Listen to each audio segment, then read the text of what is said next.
Colin Powell has come up a couple of times through the course of this election thanks to his involvement in some form with Hillary Clinton's policy of maintaining a private email address during her time as Secretary of State. But now it's not her emails that are as big news as his emails, thanks to some of them being hacked into and leaked by the website dcleaks.com.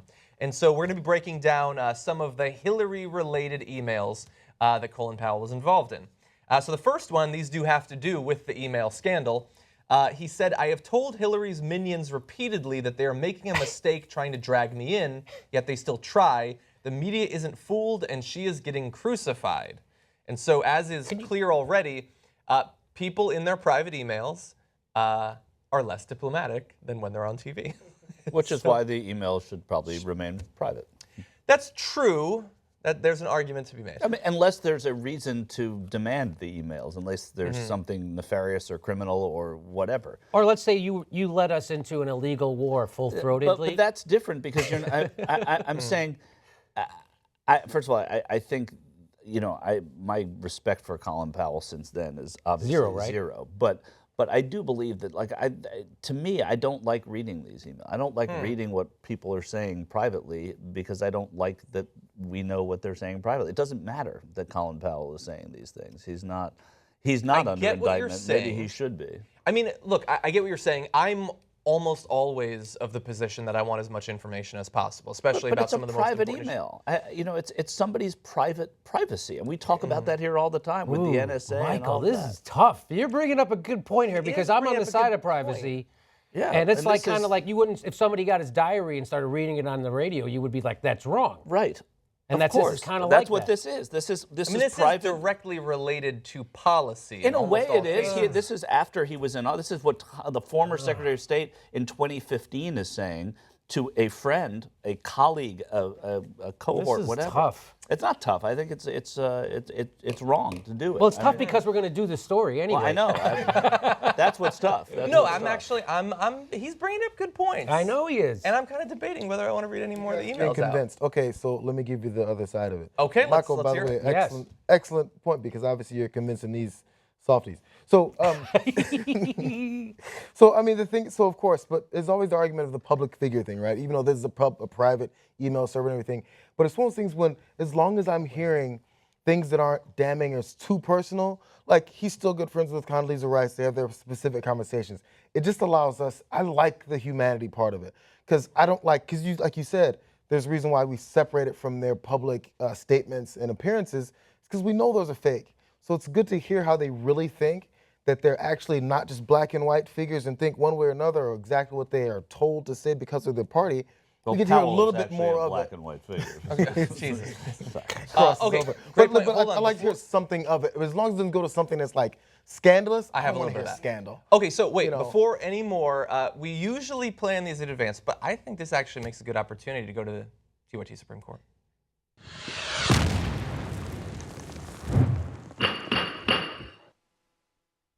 So I had not thought about it in the ways that Michael was saying, but I think he brings up a good point. So let's vote here. Should we read any more of the emails aloud? Obviously, people have access to them. They have been leaked. I'm assuming you're saying no. No. You were saying yes. Sure. Jimmy Dore, what do you think? Please make this easy for me. Because it's already a news story. It's already a news story, so it's almost like we're commenting on the news. So I say do it. Yeah, but that argument, it's not a good argument, I know. Justice Dore is totally specious, right? Yeah, okay, that's fine, as long as you know that. Yes, but that's my argument. I want you disbarred. Oh man, that is Johnny rough. Because okay, so here's the thing. If you don't read it, I'm telling. If it's a tie, then we got to wait for Merrick Garland. Yeah, exactly. Yeah, I can't stop him from just blurting it out. I mean, okay, so we have to acknowledge the emails have been confirmed to be legitimate. Although when that was put out, I don't know that they know all of the emails, but we're assuming all of them are legitimate. But obviously, he would prefer that they not be leaked.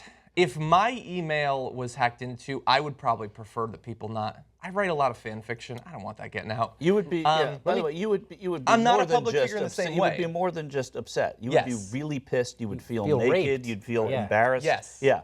You would say something about a coworker, a friend, a parent, a relative that you doesn't reflect necessarily that you hate that person or you feel that way about I it. totally agree. The only reason that I'm somewhat conflicted is that it is consequential. Like, to the extent that we have respect for Colin Powell Yeah, and his see? opinion, Or we knowing don't. his opinion. Or we don't. What we judge our opinion of Colin Powell on is what Jimmy referred to earlier. It's what's in public. It's what his military service was. It's what he is as a seemingly friend to other people.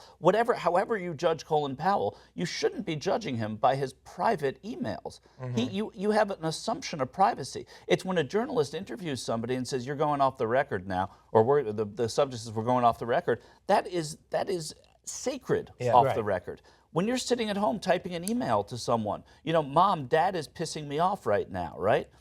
Okay, Mom writes back, well, yeah, your father's been drinking a lot lately. All of a sudden, Dad reads this in the paper. That's a tiny, insignificant thing, but Taken out of it's context. Taken out of context. I think that what's in here belongs to us. Here's what I say. That's a good damn point. Here's what I say. That Okay, try if I swimming. was the former Secretary of State, and I had a big part in an illegal war, I would watch what I said in emails, and I would understand that people are trying to get into my emails all the time.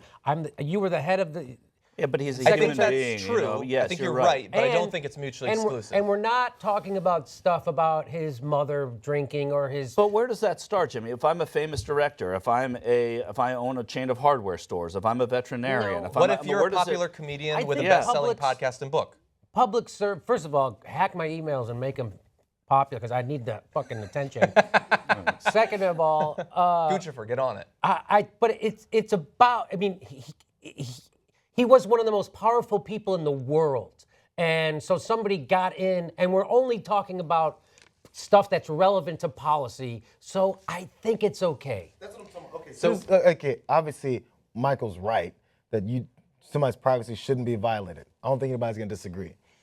But it's like jealous boyfriends or girlfriends will sneak into someone's phone and say they sneak in their significant other's phone and they look through everything. Oh, what these texts? How you've been tweeting? All this stuff, and they find nothing, and they're like, oh, that's good. Yeah. Because I feel like that's all we're gonna find anyway. So this ends up being Yeah, like but at the if end of the they day, But even null the and nothings void. here, even if Colin Powell says something, Yeah. that's not nice about someone he knows who he likes, if it's Colin Powell or somebody else is the point I'm making. It's territory that should not be gotten into. Let's agree. say, Michael. Let me ask you this. Throw a little twist into this. All right. Let's say they hacked into one of the most powerful men in the world, former email, and they found a plan to destabilize another country. Should they sit on that? They shouldn't have gone in there in the first place. And he was once the most powerful man in the world, and he isn't anymore. So if Colin Powell wants to, What if they found? Among What if they the found? powerful. going back, then I'd rather live in a country where you can't go into that person's email than. But let's say I don't think that's the genie's out of complicated. the bottle. The genie's out of the bottle. Well, all you're doing, the genie's all you out have of to the bottle, do is then- compare the damage. So how much damage am I doing? How wrong is it to Right. reveal someone's private information? How wrong is it to allow a country to be destabilized? So that would be an easy case for me. so you said you would. So you don't think this helps stabilize our It's country? like stop and frisk, Jimmy. If it stops a crime, does it make it good? No. Yeah, it but doesn't. those- It's still a wrong thing to do. But those are powerless people. It doesn't matter powerless or powerful, honestly, because you have to have one rule for it. There are only a handful of powerful people in America, right? I mean, there aren't very many when you look at the percentages of number of people in this country. So you could say the power. Everybody has to live by the same laws, and it isn't any different Let's than that say we stop and found frisk. in his emails damage, some information that said that for sure you knew Donald Trump had a disease. Should we sit on that?